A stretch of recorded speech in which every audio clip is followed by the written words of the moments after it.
তো hey guys কি খবৰ আপোনালোকৰ আশা কৰোঁ সকলোৱে ভালে আছে তো ময়ো ভালে আছোঁ তো আজি আমি সকলো গাঁৱৰ ল'ৰাকেইজনে মিলি আমি মিটিং এখন দি বহুত ডাঙৰ পদক্ষেপ এটা লৈছোঁ আৰু আপোনালোকে ভিডিঅ'ত দেখি থকা ল'ৰাজন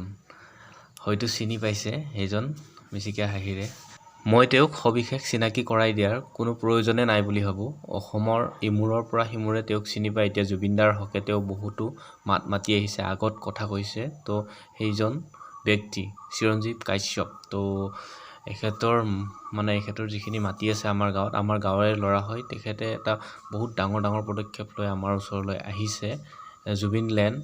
নাম দিছে ঠাইখিনি তো জুবিন দাই প্ৰকৃতিৰ মাজত থাকি খুব ভাল পাইছিল তো সেইকাৰণে আমিও ভাবোঁ এইখিনি ঠাই তেওঁৰ কাৰণে বহুত বেষ্ট হ'ব ইয়াত আমি কিছু জুবিনদাৰ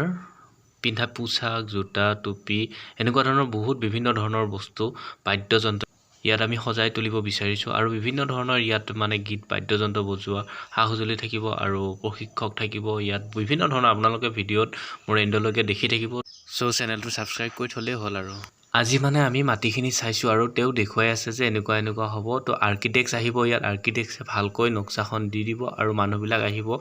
সব বাহিৰে সজোৱা হ'ব নেচাৰেল হ'ব জুবিন দাই যেতিয়া প্ৰকৃতিক ভাল পাইছিল তো তেনেকুৱা তাৰ সপোন আছে তো আমিও তেওঁৰ সপোন পূৰাবৰ কাৰণে আগবাঢ়ি আহিছোঁ গাঁৱৰ ল'ৰাকেইজন সকলো মিলি তো মই ভিডিঅ'ৰ জৰিয়তে আপোনালোকক দেখুৱাবৰ কাৰণে চেষ্টা কৰি যাম গোটেইখিনি এণ্ডলৈকে তো মোৰ চেনেলটো যদি এতিয়ালৈকে সাবস্ক্ৰাইব কৰা নাই প্লিজ সাবস্ক্ৰাইব কৰি ৰাখিব আজি চিৰঞ্জীৱৰ কাৰণে আমি এই মহান কামখিনি কৰিবলৈ পাই আমি বহুত সুখী হৈছোঁ জয় জুবিন দা